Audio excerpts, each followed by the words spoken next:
Om Sadashiva Samarambam Shankaracharya Madhyamam Asmadacharya Paryantam Vande Guru Paramparam Ishvaro Guratmeti Multibeda Vibhagine Vyomabda Vyapta Dehaya Dakshinamurtaye Namaha Sava Vedanta Siddhanta Gocharam Tamagocharam Govindam Paramanandam Satguru Pranatosh Maham Om Shanti Shanti Shanti Om Namastê Om Ishvara. Bem-vindo todos, mais um final de semana, né, com a beleza do Gita, se tornou o nosso hobby de weekend, né? Então nós estamos no arquivo 22-24, no qual Krishna está concluindo o tema Prakriti Purusha, né? Purusha sendo a consciência, o espírito, a única realidade, aquilo que não se modifica, aquilo que é a única fonte de ciência, né? Aquilo que é livre dos atributos, e o Prakriti, Prakriti sendo o oposto, né? Aquilo que é num fluxo de constante modificação, é configurado através dos gunas de Maya, né? Ele é absolutamente inerte, privado de ciência, né? Então, e ele não é real, e Purusha é a única realidade. Então, o que é esse mundo Prakriti?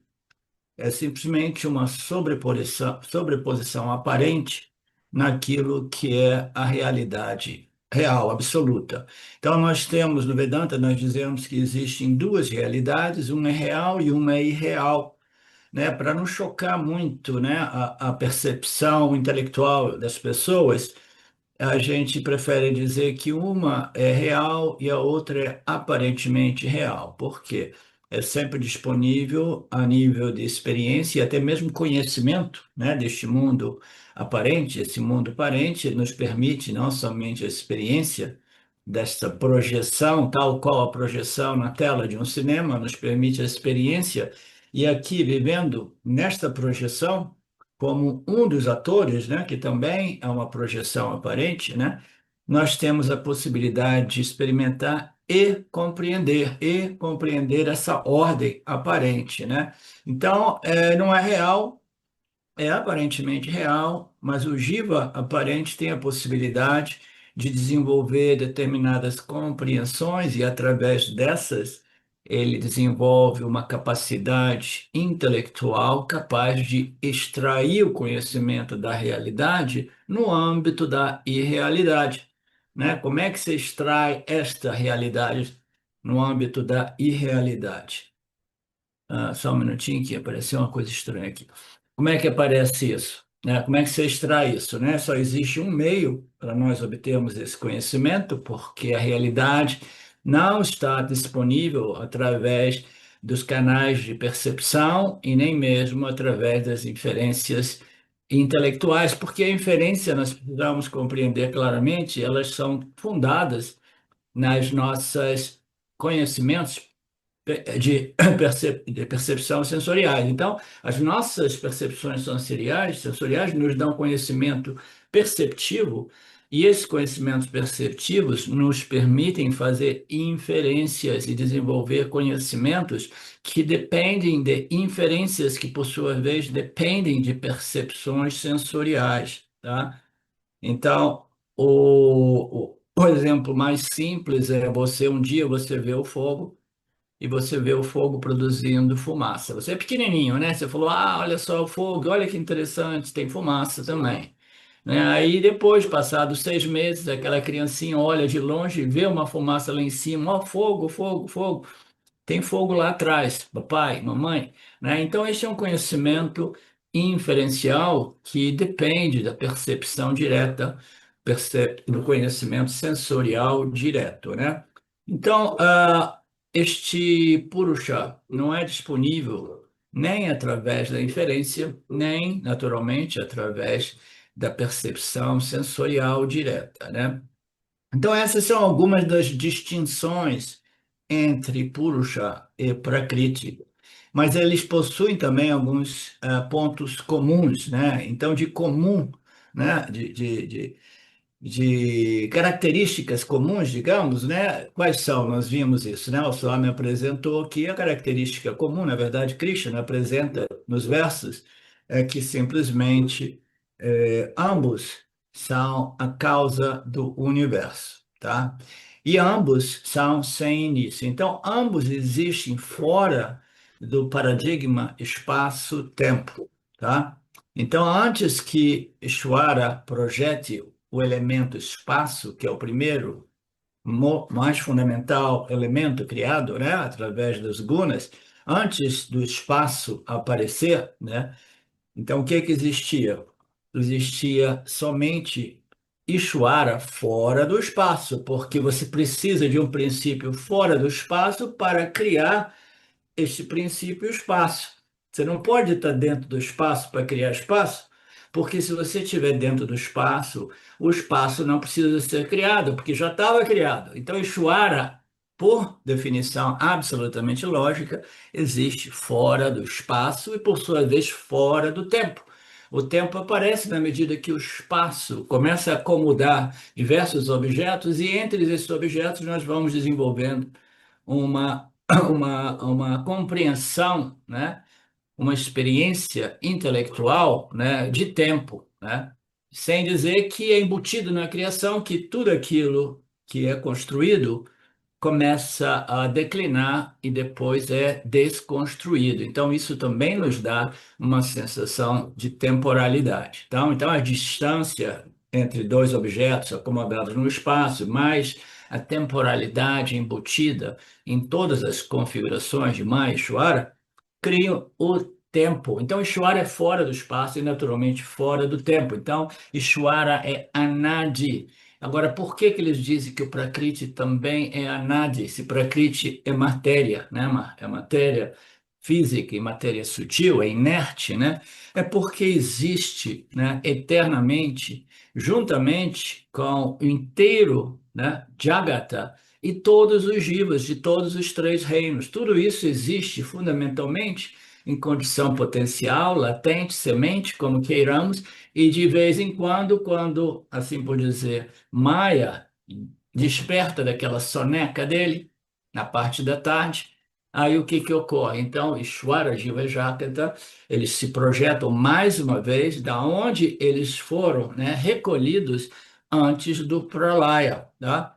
Então, existem eternamente e ambos são responsáveis pela manifestação do universo. O que que significa isso? Significa que Purusha, que é a realidade, que é a consciência, que é a existência, é incapaz de criar, de projetar essa ordem aparente. É incapaz, não é capaz, tá? Ambos juntos são capazes.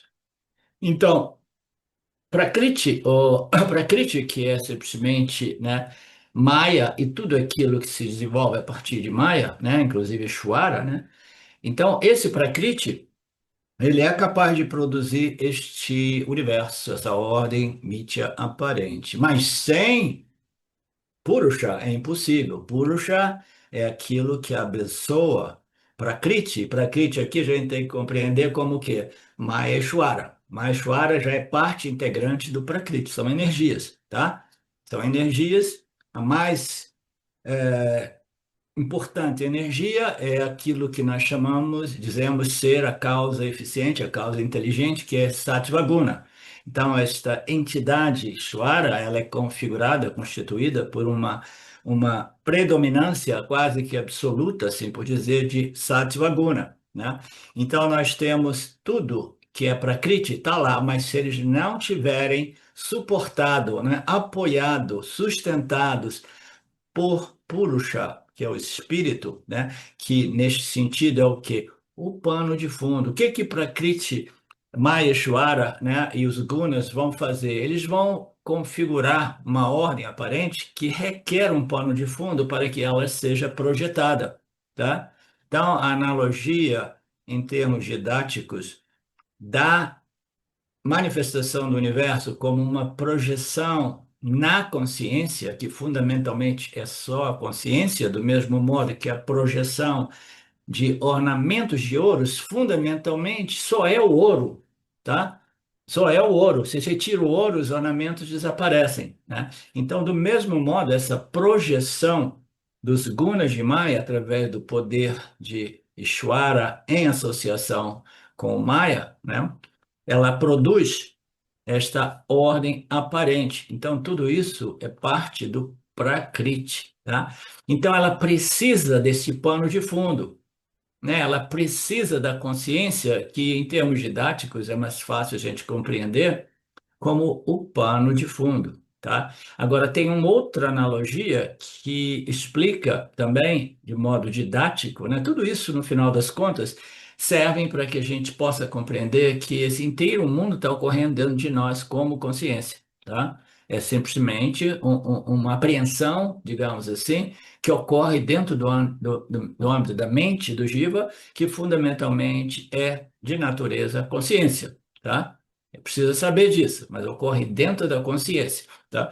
Mas do ponto de vista didático dessas explicações, a outra analogia boa é do aparato refletor, tá? Então a consciência é o macrocósmico, né? Aparato refletor, que nada mais é do que Maya. Então é em Maya, né? Que Ishvara, através da manipulação dos gunas, projeta esta ordem aparente, tá? Então, essa ordem aparente, ela projeta ou ela se reflete na consciência, ou ela é é um reflexo que ocorre no âmbito da consciência, ou uma projeção que ocorre dentro do âmbito da consciência.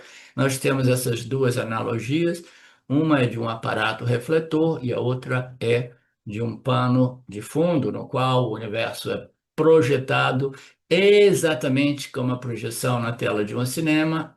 Parece real, mas é simplesmente uma realidade aparente, ok?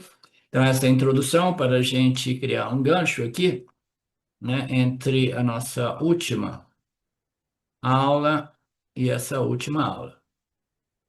Então, nós sabemos que o Prakriti é feito de matéria, e a matéria é tanto matéria física, né, material, matéria material, corpo material, né, um corpo material curioso. De vez em quando eu entro no Facebook, né? E aí eles ficam jogando as postagens de 10, 15 anos atrás. Jogou para mim uma postagem de 12 anos atrás, quando eu comecei a compartilhar os ensinamentos do Vedanta, e tinha lá o meu corpo material 12 anos atrás, né? Então, Prakriti, por natureza, é o corpo material de todos os seres vivos e inertes que é num processo constante de declínio e envelhecimento e desaparecimento, né? Basta a gente ver uma fotografia, quando apareceu ontem para mim, deste corpo material 12 anos atrás. Então, Prakriti é inerte e, como se não bastasse o fato de ser inerte, sem ciência própria, ainda assim é sujeito à temporalidade, significando dizer o envelhecimento, né? O declínio, o envelhecimento e o desaparecimento. Ele aparece e desaparece. E uma das definições de Prakriti é que não é real, enquanto que Purusha é a única realidade. Então, aquilo que não é real, do ponto de vista metafísico, é aquilo que aparece e desaparece e que está constantemente se modificando, né? Então, a realidade é aquilo que está jamais não presente e jamais sujeito a modificação. Isso é real. Quando a gente olha para tudo isso, até mesmo tirando, né, extraindo algumas dessas conclusões científicas, você compreende que existe somente uma realidade. E a realidade é aquilo jamais não presente, a nossa consciência por trás da nossa mente, por trás do nosso intelecto, né? Jamais não presente e jamais se modificando, né? Se você observar, a nossa consciência não se modifica. Os estados mentais se modificam, a consciência não se modifica. Isso é verificável no âmbito da experiência do jiva humano, tá? Então, eu estava falando disso, né? Porque se eu olho para o meu corpo mental, né, a mente, né, o meu corpo sutil, a mente, eu digo assim, as coisas só melhoraram. Porque nos últimos 12 anos eu me tornei um professor de Vedanta, né? Eu exponho os ensinamentos de modo mais claro e profundo, né? Eu estou me tornando sempre mais sábio, eu estou me purificando. Então, o meu corpo sutil tá, né? Tá melhorando, né? Então, tudo bem. O que que é mais importante, né? A beleza da mente ou a beleza do corpo físico? Porque o corpo físico é sujeito ao declínio, ao envelhecimento e ao desaparecimento, tá? Então, o corpo físico, o corpo de matéria, né, é prakriti, ele vai desaparecer.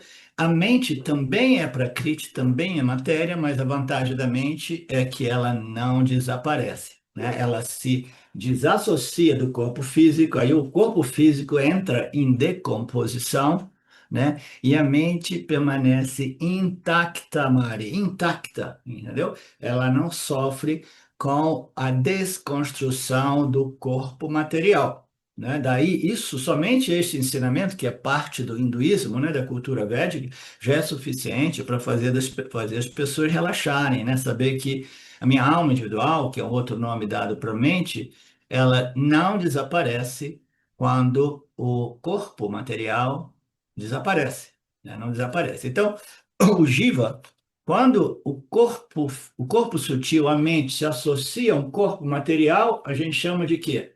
Nasceu, nascimento. Depois, quando o corpo sutil se desassocia do corpo material, o que que a gente chama? De morte, tá? Mas, fundamentalmente, é somente o corpo físico que aparentemente nasce e morre, né? Então, ambos são matérias. O corpo sutil é matéria sutil, o corpo material físico é matéria grossa, grosseira, né? O corpo material é aquele que aparece e desaparece, o corpo sutil não desaparece e não aparece. É como se ele fosse quase que sem início e eterno, sem fim, tá? Mas vocês que estão estudando no Vedanta Brasil já há muitos anos, já me ouviram dizer, né, que existe sim um modo de colocar fim ao corpo sutil, tá? Existe um modo sim de fazer, né? Assim dizem as nossas escrituras, eu tenho confiança nas nossas escrituras. Diz que o corpo sutil, a mente, é quase que eterna. Por que quase que eterna? Porque existe um modo de colocar fim a este ciclo quase que infinito chamado de samsara. Nascimento, vida, morte e renascimento. Nascimento, vida, morte e renascimento. Existe um modo de colocar fim no samsara, né? E esse modo é através de quê? Você sabe, Mariné? Oi, professor. É, sim, quando através de uma mente purificada, um intelecto purificado, a gente consegue esse conhecimento direto, né, de que somos purusha, e aí dissipa Sim, o corpo. O sim. corpo não, o corpo sutil. Então, é isso mesmo. A resposta simples, direta é essa, não? É a compreensão de que eu sou puro chá e que Prakriti é um instrumento que eu usei já através de diversos ciclos de renascimento, mas que já não é mais necessário, porque eu usei todos esses corpos com o fim de desenvolver qualidades e atingir, alcançar conhecimento claro que cancela, ou que transfere o meu senso de identidade do Prakriti para Purusha, né? A compreensão eu sou Purusha coloca fim a novos nascimentos, tá? Então, ah, tem pessoas que têm dificuldade com essa compreensão, porque dizem assim, não, mas então eu não vou nunca mais nascer. Imagine um riozinho sem vergonha que está descendo montanha abaixo, identificado, né? Feliz de ver as pessoas se refrescando nas margens do rio, né? Celebrando o rio, né? Acampando às vezes no Rio, como eu fazia quando era garoto, né? Então o Rio está lá cheio de orgulho, cheio de felicidade, tanta gente me adorando, né? Aí quando ele chega no oceano, o que que ocorre? Ele começa a ter uma crise de identidade porque ele reconhece que ele vai deixar de ser um rio para se tornar o oceano, né? Então, qual é o problema de você largar de mão a sua identidade limitada e finita, porque tem um início e um fim, né? Para assumir a sua realidade, a sua natureza, a sua identidade ilimitada e infinita, né? Então, este riozinho descia, quando ele estava descendo lá embaixo, ele começou a ter essa crise de identidade a nível mais consciente, ficou muito agitado, mas como sempre, né? E tinha ali alguns gurus, né, que estavam dando conselhos para ele, né, ensinando as escrituras, etc, etc. E aí o Riozinho, antes de chegar no oceano, já tinha reconhecido, não, não, é muito melhor eu assumir a minha realidade pura como oceano, né, do que ficar dependente da minha identidade como rio que aparece e desaparece. Então a gente não deve ficar preocupado com isso, entendeu? Ah, não, eu quero renascer de novo, renascer de novo. Você já não deu, né? Você já entendeu que aqui é simplesmente prazeres e dores, dores, dores, dores, prazeres, prazeres, dores, dores, dores, dores. Aí quando você vai ficando mais velho, tem mais dor na coluna, mais dor no ombro, mais dor aqui, né? E aí, se a mente não tiver boa, dores psicológicas ainda maiores, né? Então, maturidade é tudo, né? Então, isso para ilustrar que a mente também é prakriti, mas é uma mente sutil que não vem desconstruída, tá? Ela sobrevive e ela retorna. Rapidamente ela quer encontrar um outro corpo físico para dar continuidade na experiência da dualidade aqui, nesta ordem física material, né? Mas aí Shwara diz assim, não, não, dá um tempo, cara, dá um tempo. Tem muita gente na fila, muita gente na sua frente, tá? Tem muita gente procurando um instrumento. Você chegou agora, você vai esperar, e enquanto isso eu vou colocar você de molho para você exaurir um pouco de punha papa, tá?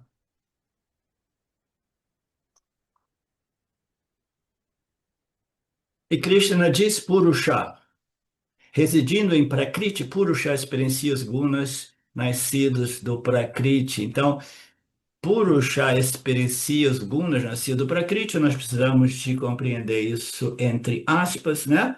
Ele não experiencia, né, mas ele testemunha os gunas nascidos do Prakriti. E que tipo de testemunha? É uma testemunha não experiencial, mas ela experiencia, sim, através do instrumento de experiência chamado corpo, mente, sentidos. Então, quem é que está experienciando o corpo, mente, sentidos?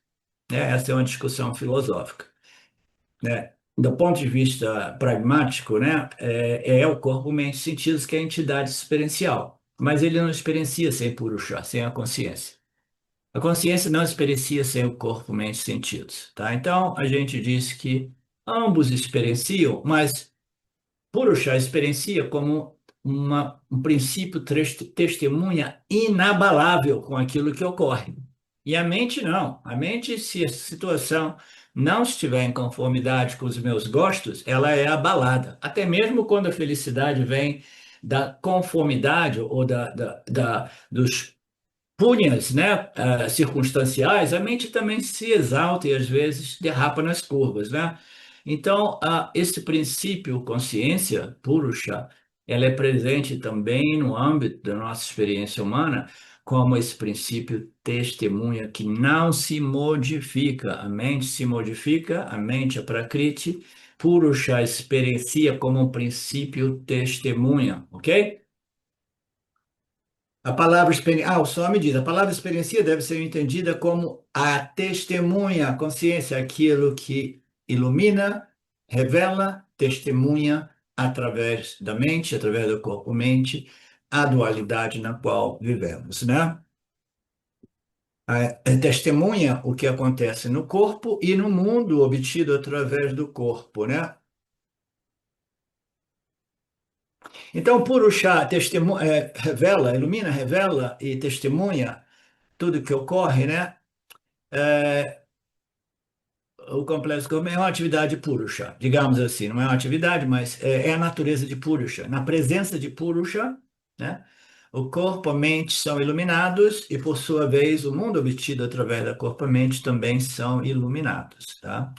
Então, é a natureza de Purusha iluminar, revelar e testemunhar. Essa é a natureza, não faz nada, a simples presença de Purusha em associação com corpo, mente, sentidos, produz a revelação, né?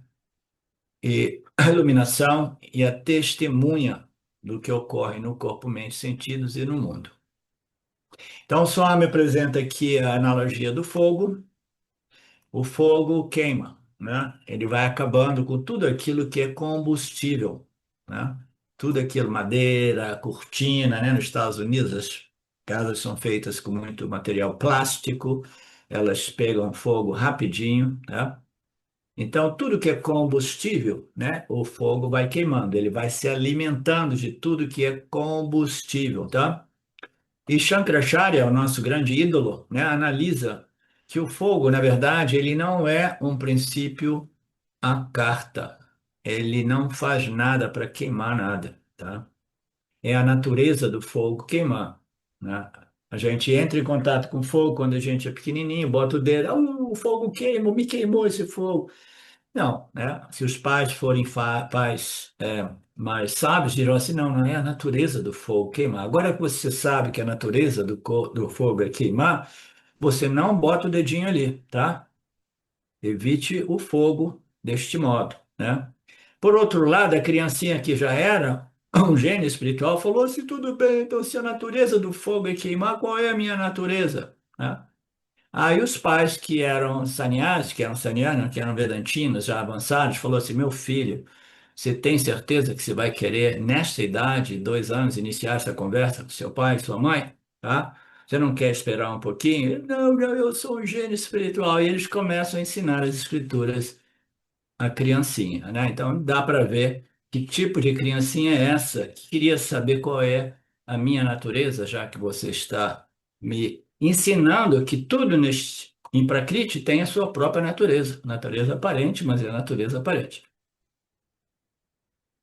Portanto, não queremos colocar o dedo no fogo, o fogo queima, mas o fogo não faz nada na sua mera presença, a sua natureza é aquela de aquecer e até queimar e destruir tudo. O sol ilumina a terra, o sol não faz nada, é da natureza do sol, que nada mais é do que um corpo celestial ou celeste incandescente, produzir luz e calor, né? Então, o Sol simplesmente existe, é na natureza do Sol produzir luz e calor, na presença do Sol a vida se desenvolve, né? E não somente é na presença da luz do Sol nós podemos interagir com o mundo dos objetos. O Sol é sempre o mesmo, o Sol ilumina tudo de modo. O Sol tem uma passagem que ele faz uma distinção. O Sol não ilumina, são os raios solares que iluminam, tá? É muito curioso, porque dizem que a luz solar leva não sei quanto tempo para chegar aqui a nós, né? É a história das estrelas, né? As estrelas, muitas das estrelas, a gente ainda vê a luz da estrela, mas elas já desapareceram, centenas ou milhares, alguns, de anos já desapareceram, mas a luz ainda está viajando, tá? Então, o que ilumina são os raios de luz, não é o sol, tá? Então, na presença dos raios de luz emanados de um corpo incandescente, né? Os objetos são iluminados e revelados, né? Então, o Sol não está iluminando nada, é a natureza do Sol produzir raio de luz. E raio de luz, a natureza é iluminar e revelar. Do mesmo modo, Sakshi, consciência, não planeja, ela não decide iluminar o corpo-mente, ela não faz nenhuma ação positiva ou específica, tal qual o fogo, tal qual os raios do sol, é a natureza de Sakshi, né? Simplesmente iluminar o, o mundo das nossas interações. Ela simplesmente é, na presença de Sakshi, o corpo é revelado, experimentado, e através do mesmo percebemos o mundo lá fora também. A gente percebe não somente o corpo, a mente, mas o mundo lá fora, né? Por isso nós dizemos que Sakshi é o princípio testemunha, porque ela objetiva a mente também, ela objetiva o intelecto também, os órgãos dos sentidos também. Sakshi é este princípio testemunha que é disponível a todos nós a nível experiencial, tá? No nosso dia a dia. A gente tem que ter uma mente sutil, uma mente bem científica para perceber esse princípio testemunho, tá? Esse princípio testemunho. Na verdade, a gente não consegue realmente perceber a consciência, mas a gente observa o reflexo de Purusha da consciência numa mente mais satívica, mais contemplativa, e você percebe, se a mente está muito satívica, você percebe claramente a distinção entre a mente e Purusha, a consciência, né, que ocorre antes dela se refletir como mente. Então, quando o espelho refletor é muito sutilizado, é muito satívico, a diferença entre o reflexo e a natureza da consciência original, que não se modifica, o reflexo ele vai nos dar uma sensação de que sim, sim, até mesmo através do reflexo da consciência, se minha mente estiver bem, bem contemplativa, reflexiva, eu vou perceber que até mesmo o reflexo de Purusha eu posso experimentar como um princípio testemunha que não se modifica. O autoconhecimento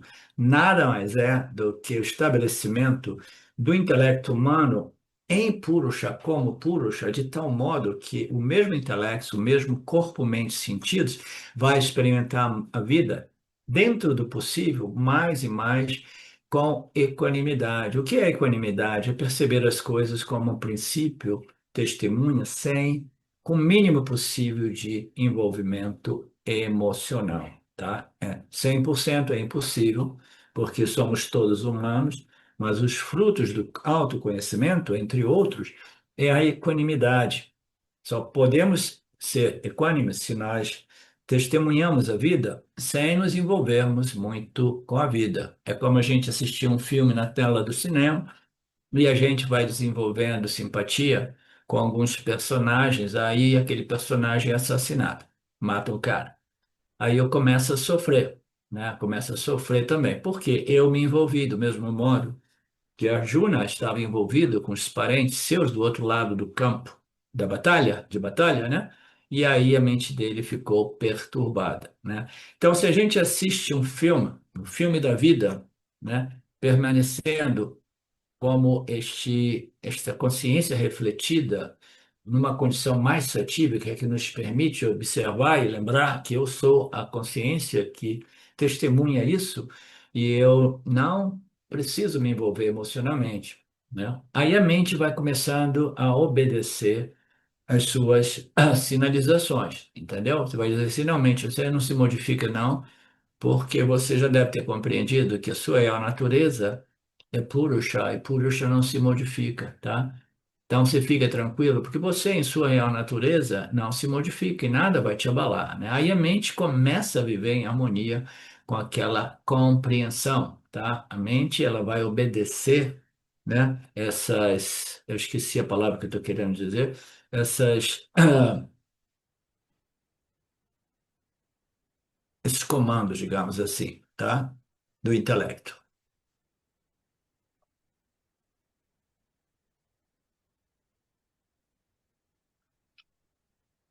Sakshi experiencia, mas muito cuidado, como eu já disse, né? Ela é um princípio testemunha que não se modifica. Isso é a satisfação maior que a gente tem, né? Não se modifica nem mesmo na presença de grandes adversidades, tal qual um diagnóstico de fim de vida, uma doença terminal. Você tem 2 semanas de vida e puxa, ela não se modifica, é uma testemunha que observa. E a mente do Yanni, se ela se modificar, ela se modifica não muito profundamente e ela se recupera muito rapidamente, porque é uma mente estabelecida na realidade do ser. O ser é esse princípio, testemunha imutável.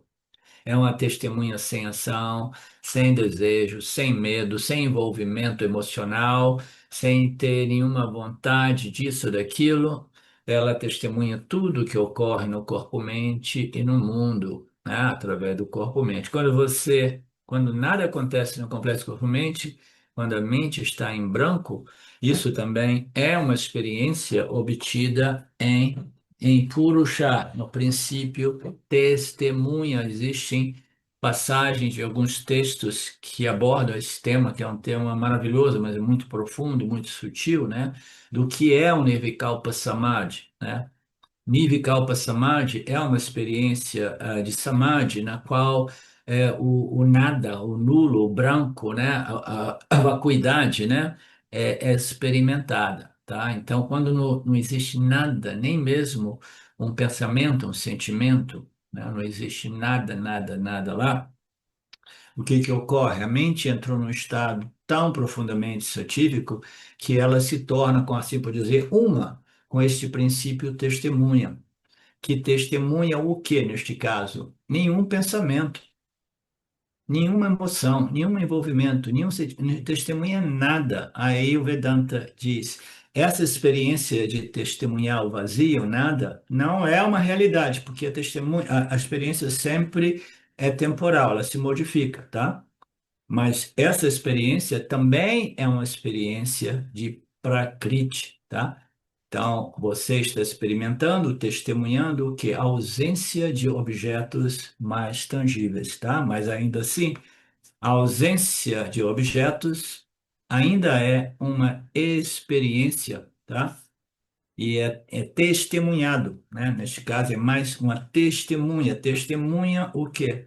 Testemunha a ausência de dualidade. Do mesmo modo, né? Em paralelo, nós testemunhamos a ausência de dualidade durante o sono profundo, né? Em retrospectiva, quando nós acordamos ou estamos para acordar, a gente lembra, nossa, eu tive uma noite de sono profundo, né? No qual não rolou nem mesmo sonhos, né? Foi uma delícia, né?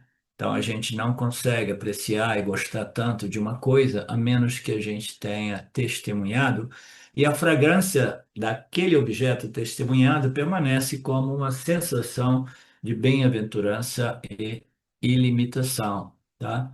A dualidade é o problema, tá? A dualidade é o problema, é a lei mais fundamental de Mitya, é a projeção dos três pilares, Ishvara, Jiva e Jagata, e Jiva está ali para experimentar a indualidade, Jagata, toda a explosão de Namarupas de Jagata, né? Então, esta dualidade é a realidade imposta por Maheshwara, e ela é problemática. E a gente diz, pô, mas não deveria ser problema, mas se não fosse problemática, você jamais iria procurar uma saída de tudo isso. Porque a dualidade é um problema, a gente tenta se livrar desse problema de modo indireto, né? Tentando controlar o campo das minhas experiências, controlar o meu parabada karma, que é impossível, né? Até que um dia o indivíduo desenvolva méritos espirituais, maturidade, e compreende que não é impossível você eliminar a dualidade, porque nem mesmo o Nirvikalpa Samadhi me permite isso, porque é um estado que depois se modifica, né? Como dizem os yogis, basta uma moscona dar uma mordida no nariz do yogi e ele sai do nível Kalpa Samadhi, né? Então, o que eu estou querendo dizer é que existe somente um modo para a gente resolver esse problema. A gente não consegue cancelar a dualidade, a gente foi jogado aqui na dualidade. A dualidade é um problema enorme, tá? Porque onde tem dois, existe insegurança, medo, tá? E uma infinidade de outros problemas, né? Principalmente num planetinha de bárbaros como o nosso, né? Então, você não consegue cancelar a dualidade. Não existe uma pílula mágica que te permita dormir 24/7 toda a sua vida, mas se existisse, é melhor você já cometer suicídio no início, né? Aí você não tem essa dualidade enchendo o saco, né? Mas já que a dualidade existe e a gente sofre a dualidade por questões, por uma lógica, mecanismos que nós já conhecemos, nós no Vedanta Brasil, um mecanismo muito simples, né? Onde tem dualidades, existem gostos e desgostos. Onde existe gostos e desgostos, existe desenvolvimento de vasanas. Onde existe desenvolvimento de vasanas, existe um desejo forte de experimentar somente o que me dá gosto e evitar tudo aquilo que me dá desgosto. Como esta é uma missão impossível, porque ninguém controla o campo dos objetos de gosto e desgosto, é o karma que vai controlar, né? Então o indivíduo sofre porque ele está querendo aquilo que eu chamo de missão impossível, controlar o campo do seu parábada, né? Então a dualidade é um problema, né? É um problema enorme, tá? Existe somente um modo de a gente resolver esse problema, não é com Nirvikalpa Samadhi, não é com suicídio, não é com uma pílula que faça você dormir eternamente, mas é simplesmente compreender que a dualidade é uma mera projeção aparente que ocorre no âmbito de você, a consciência, e você é um sem um segundo, só existe você, a consciência, você é purna, completa, cheia, né? Então, somente esta compreensão resolve o problema da dualidade, tá? Então, essa princípio consciência é uma testemunha que permite, né, ao Yanni, uma vez esse conhecimento seja bem internalizado, viver o mundo mais como um princípio testemunha, tá? Que não se envolve emocionalmente com os problemas do mundo, tá?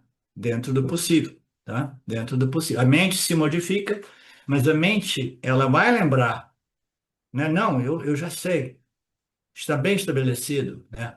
Eu não vou permitir que essa mudança do campo, essa situação extremamente adversa, possa me causar sofrimento. Por quê? Porque eu tenho meu amparo, eu tenho algo que me ampara, eu tenho meu escudo protetor, que é o Atmayana, entendeu? Aí, imediatamente, né, a lembrança mais forte ainda é que nada pode me tocar, porque eu sou a consciência pura, não sou a mente sujeita aos impactos adversos do campo, né? Eu sou a consciência, o princípio, testemunha, que não sofre nenhum impacto, tá? Eu sou essa consciência, né? É o que nos liberta da problemática da dualidade, que é um problema, sim, e que não pode ser cancelada porque pertence à jurisdição de Maya e Shwara, mas pode ser neutralizada através do Atmayana. O quanto neutralizada? Muitíssimo neutralizada, mas ainda assim, aqui e ali, até o Yanni pode, na cruz, dizer assim: Ishwara, você me abandonou, né? No caso da história de Cristo, né? Jesus, você me abandonou. Aí, imediatamente, o autoconhecimento está lá e diz assim: abandonou nada. Tudo isso é karma, perdoa, perdoe esses seres ignorantes, eles não sabem o que estão fazendo, né?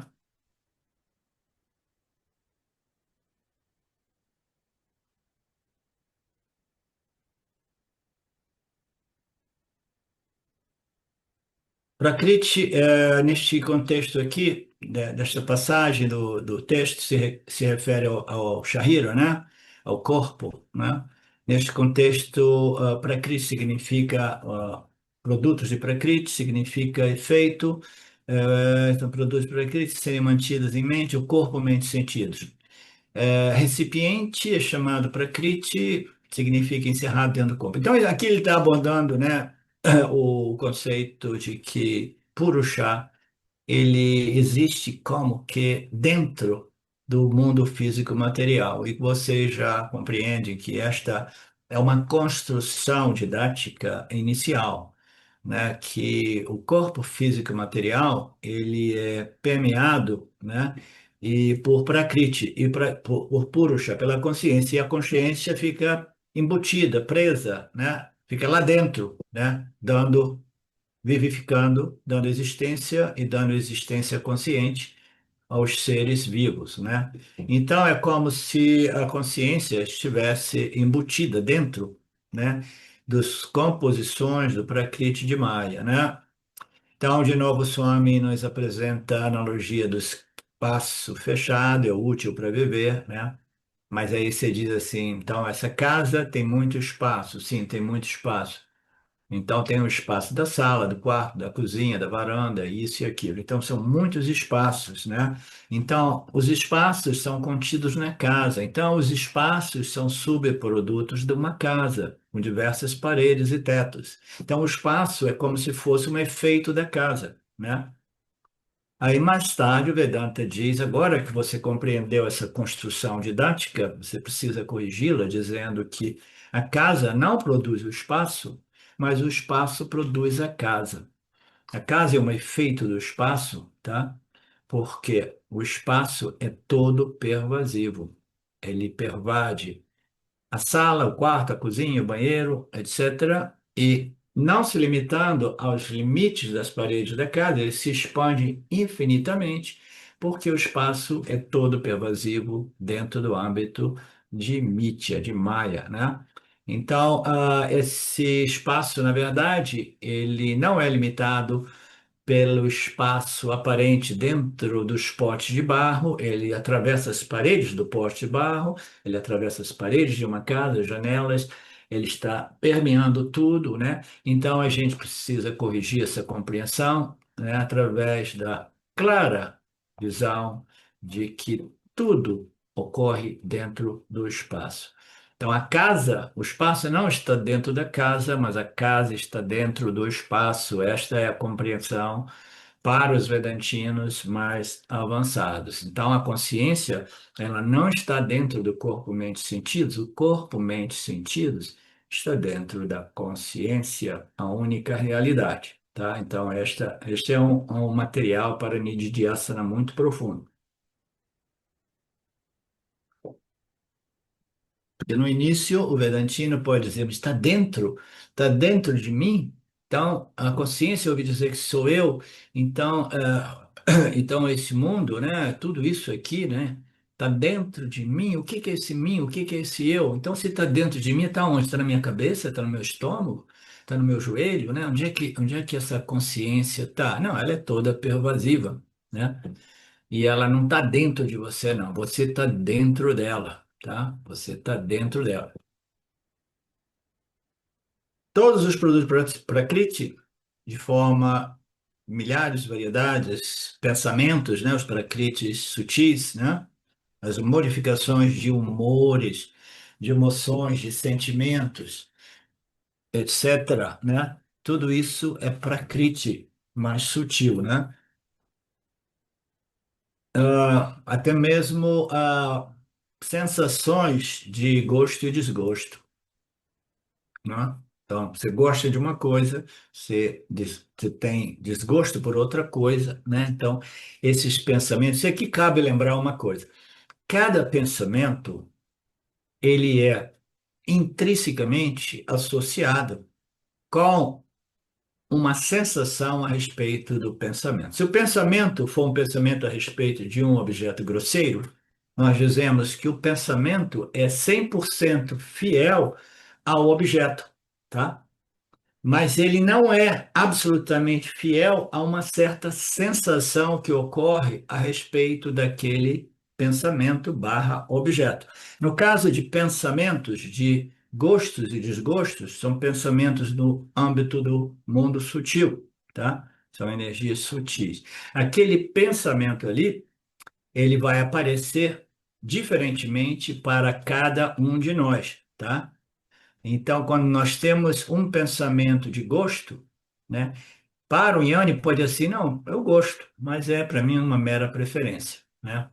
Agora, para um Anyani ou um Sansari, que depende da conformidade dos objetos de experiência com seus gostos, né, aquele pensamento, no caso desse objeto mais sutil, é fundamental para ele ter uma sensação de pacificação mental e emocional. Então, ele vai ficar preso, vinculado a um pensamento positivo, né? Digamos assim, que me dá um gosto, me dá um prazer, né? O apego vai ser desenvolvido inevitavelmente, né? E os pensamentos de aversão, né, de desgosto, também causam muito problema, né? Então, aqui nós estamos falando de pensamentos, e esses pensamentos não necessariamente podem ter sido produzidos do contato com o objeto físico, né? Por exemplo, encontrei uma onça, né? Eu tenho um pensamento de perigo e aversão em relação a essa onça, né? Não, mas tudo bem. Mas depois permanecem impressões mentais, emocionais no nosso sistema de memória. Aí eu estou caminhando um dia assim, né? Já está mais tarde. Aí eu lembro que alguém disse que uma onça apareceu por aqui na semana passada, né? Aí eu começo a lembrar, nossa, viram uma onça por aqui na semana passada, né? Aquele pensamento, não tem a onda, né? Mas tem o pensamento da onda. Aquilo ali vai criar o quê? Medo, aversão, né? Desgosto, né? Então, cada pensamento, ele vibra de tal modo a produzir uma sensação, uma emoção, um sentimento. E isso varia de pessoa a pessoa, tá? Então, aqui nós estamos falando de sentimentos de gosto e desgosto, né? Que são ligeiramente diferentes para pessoas diferentes, e pessoas que gostam, amam determinadas coisas que são objetos de desgosto total para outras, o mesmo objeto, como nós sabemos, né? Então, nós temos certos tipos de pensamentos que podem ser ditos satívicos, outros tipos de pensamentos que possam ser rajásicos, e outro tipo de pensamentos que possam ser tamásicos também, tá? Então, aqui o Swami está simplesmente passando o assunto, né? Transferindo o assunto dos pensamentos de desejo e os pensamentos de medo, né? E os pensamentos satívicos, né? Que seriam pensamentos de equanimidade a respeito dos polos pares opostos, né? Dos pares opostos. Eu gosto, eu não gosto, não.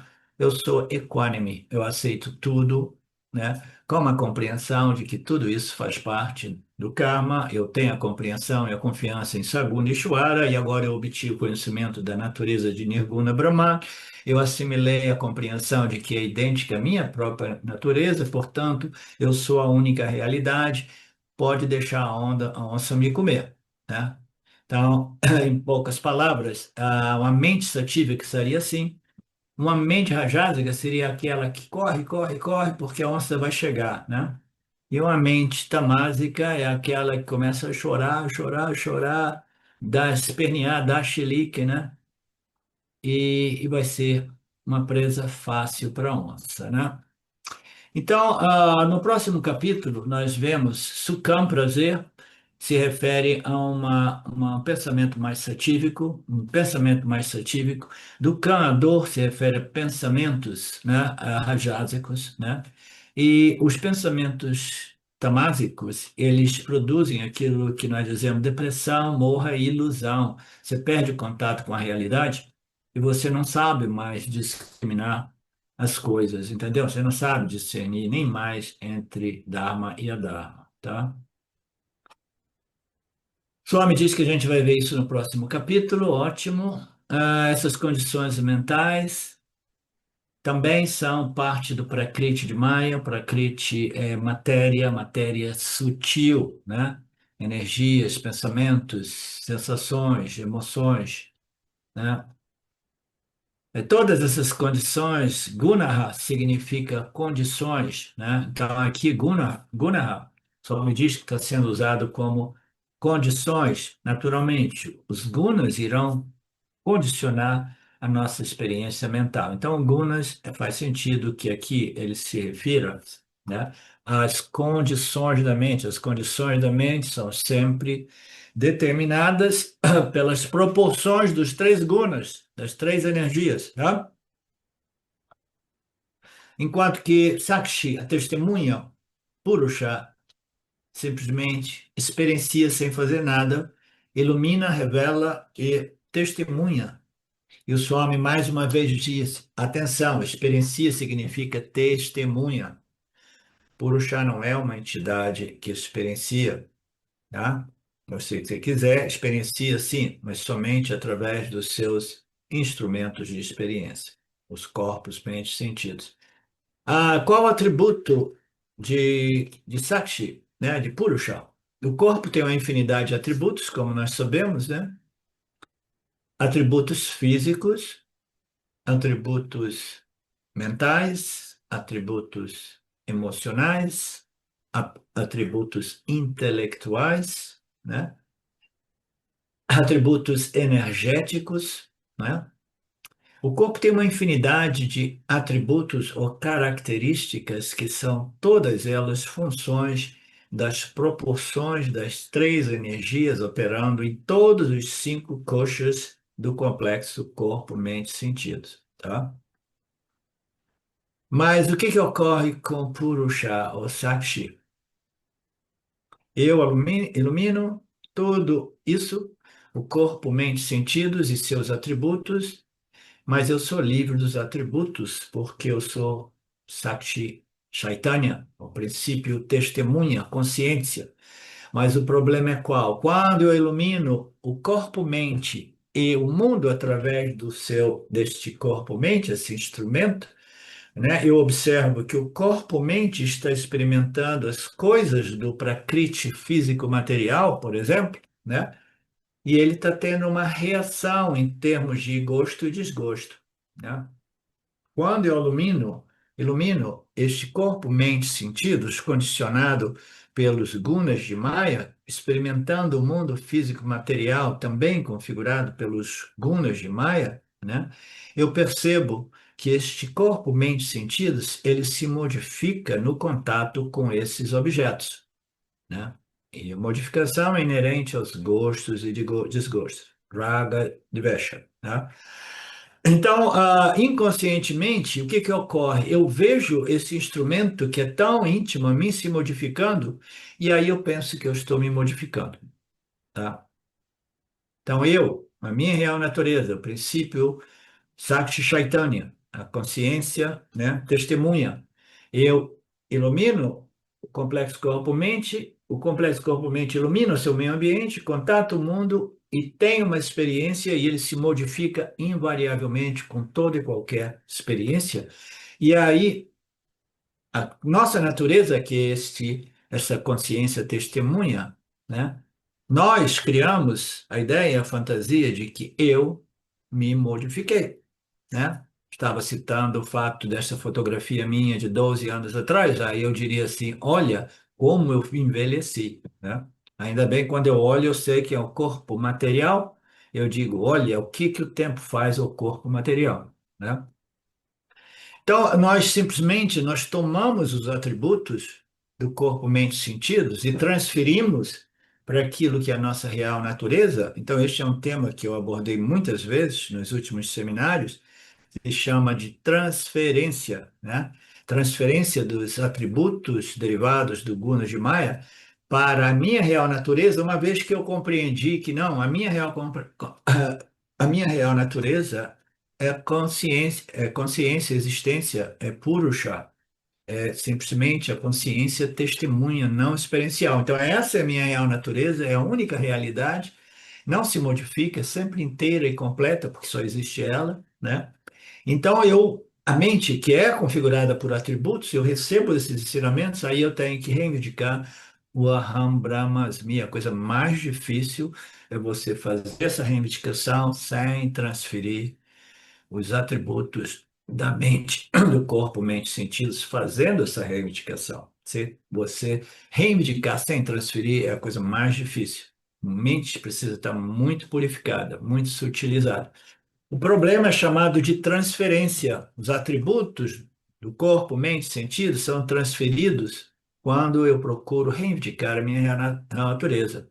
A transferência dos atributos do corpo, né, da mente, sobre o eu real, a consciência, a existência, o Purusha, né, é que cria todos os nossos problemas, tá? Esse é um tema muito bacana, eu gosto muito de expô-lo, mas depois do nosso intervalo de 10 minutos. Om Purnamada Purnamidam Purnamudachyate Purnasya Purnamadaya Purnameva Vashishate Om Shanti Shanti Shanti Om Namastê.